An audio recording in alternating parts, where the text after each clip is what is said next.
So let me guess, you probably have quite a few subscriptions, or maybe you don't, just like me. I don't really know. Either way, I just want to talk about them with you guys. So yeah, let's get into it. So people can hold a lot of subscriptions at one time, and I guess the biggest one being video streaming, and I guess second probably being gaming, and then another one is possibly food. And obviously there's so much more, but I just kind of wanted to talk about those ones specifically, and honestly just why I hate them so much. Honestly, I need to get it out. So subscriptions can be a big waste of money. Now I'm not saying that all are, okay, but this is something to keep in mind. These companies are consistently asking for your wallet in exchange for you, which in a way kind of wasting your time. But it's kind of up to you if watching 6 hours of your favorite show is wasting time. If it's not wasting time, then obviously video streaming services are great for you. But I don't, it's really up to you if that's really wasting time or not. But yeah, let's continue on. So personally, I'm really not against having a few subscriptions open, okay? So maybe one or two. That makes sense.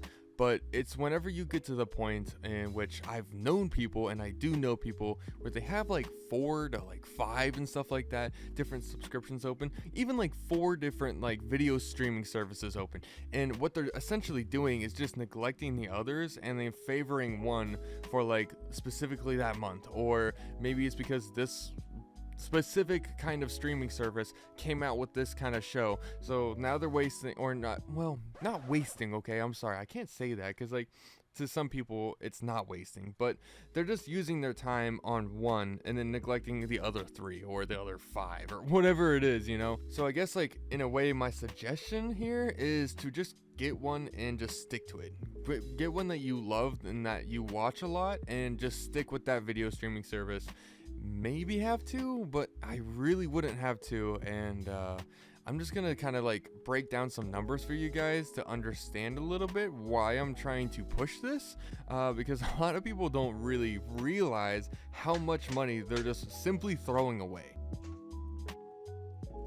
So before we get into any deeper like analysis and all this different kind of stuff and numbers, just so you know, everything will be down below, all these like links and stuff like that. So if you guys want to like double check me or whatever, go ahead. And if there is anything that I missed or you may have thought differently, just leave it in the comments below. But let's continue on. So the average cost of one video streaming service is $12.99, which is about $155.88 per year, okay? So that's really not terrible. It's not too bad, okay? So I found this statistic and I was thinking, it just can't be true, right? But then I thought about it and I was like, you know what? Yeah, it's probably true. And whether it be you watching my content or you watching TV, apparently the average person consumes about 3 hours and 30 minutes of TV a day. That's a lot of TV, man. So I'm just gonna read this off so that it'll be a little bit easier for me to like let you guys know. But that is, and this is rounding a bit, okay? And it's not by a lot, it's just a little bit. That's about 24 hours a week, 1,152 hours a year, and that is about 48 days of watching shows, which is about 1.5 months, okay? And I've sunk honestly months into games before, so I'm not saying that this is a bad thing. I'm just saying that pretty much the statistics and stuff like that that I had found based on the 3 hours and 30 minutes a day, which, I mean, I guess you could say, I don't know, people work a lot and stuff like that, so it's not really true. But I guess if you was to round it out for the week, because like some people might be watching something for 6 hours, I don't know, but we're just taking an average. We're just cranking numbers, okay? We're just grinding, okay? So just stick with me and we're gonna continue on. So after coming up with all this kind of stuff, I really thought about it. I was like, you know what? Let's have a little bit of fun here. And let's add another extra 3 streaming services to the one that we already have. So we have 4 streaming services open. So now we're pretty much going to be timesing everything by 4. And then we're going to actually find out how much content or TV you would have to watch to all equally watch each individual streaming service pretty much equally to get, I guess you could say, our final like usage number that would pretty much just stay, I guess, flat across the board. And it was kind of crazy and obviously a little bit unreal. I'm just being a little bit out there with this and having fun, so don't think I'm taking this really seriously. So yeah, let's get into that.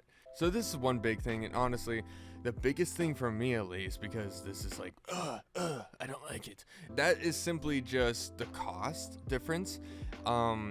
We go from $12.99 to $51.96 a month, okay? And that's for 4 subscriptions. So now you're spending a total of $623.52 instead of $155.88, which is a whopping difference of $467.64.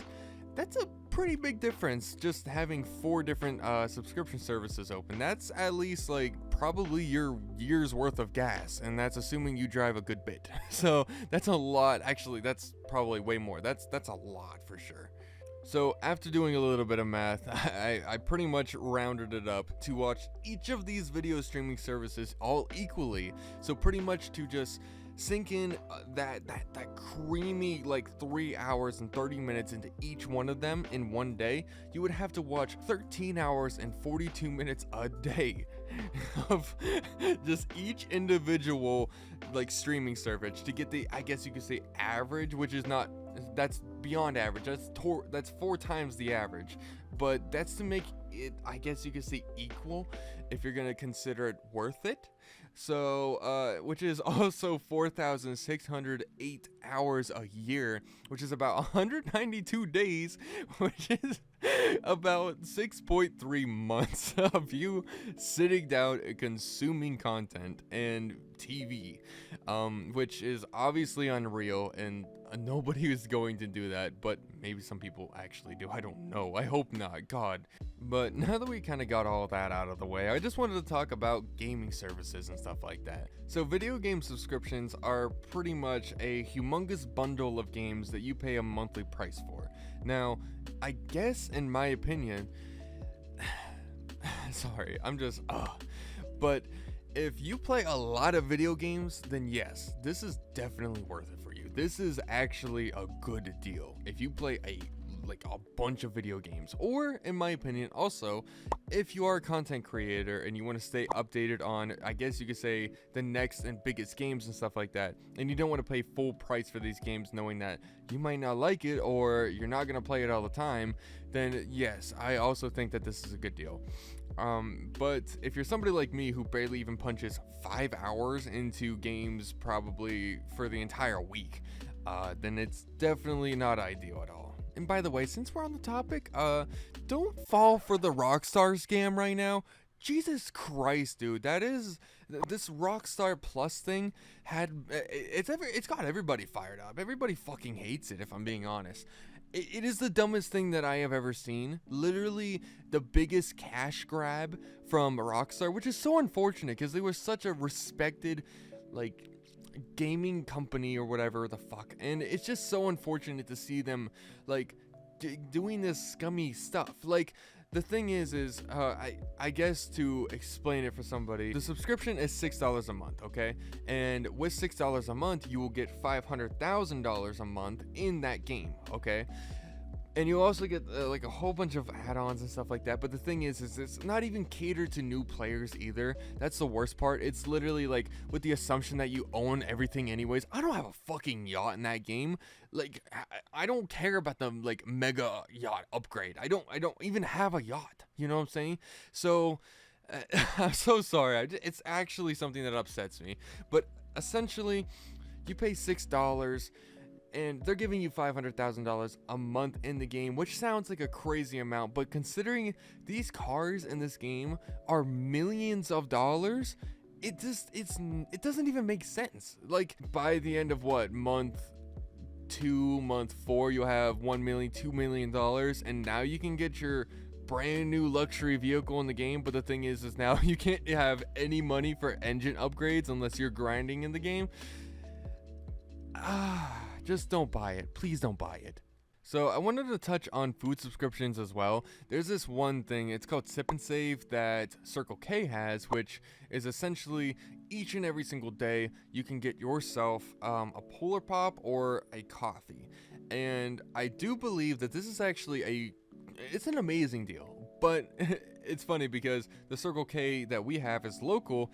It's shut down like right now. So everybody can't get anything, and so it's kind of like shitty for the kind of, you know, the people that actually bought this whole $6 Sip and Save thing. They can get it elsewhere, but they have to drive out of their way, you know, from like work or whatever, to get this Sip and Save and make it worth it. So if it never reopens, then like, are people gonna forget about the subscription and then just be like, oh my god, I forgot about it, you know? Or how is it really gonna work? You know what I'm saying? I think that if it's something that you just go to Circle K every single day and I guess you're gonna get your drink or whatever. Yes, this is an amazing deal. But the thing is, it's like, it's only if you go to Circle K a lot.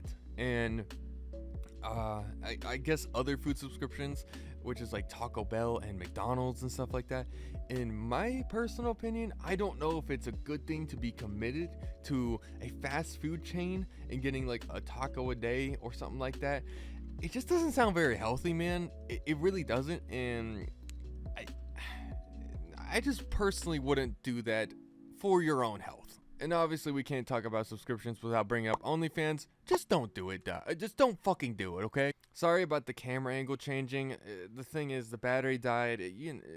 Whatever. But anyways, to wrap up this video, I just wanted to bring up that it is very important for you guys to think about the hours that you guys are putting into your subscriptions to make sure that it's really worth it. And if you guys don't hate me by the end of this video and you guys at least had some sort of interest in this video at all, then I have a subscription for you, okay? And it's free. If you go down in the red button down there, it says subscribe, and it's completely free. So if you don't mind, you know, pressing it, that would be awesome. And obviously the like button is free as well. So I would love a gentle tap on that. That'd be really great. And yeah, and if you guys wanted to check out my previous video, that will be in... Oh, I can never remember what corner. That corner. No, that's probably... Yes, that corner. I don't know. But it's in one of the corners. Check out the video. And thank you guys for watching. I will see you guys in the next video.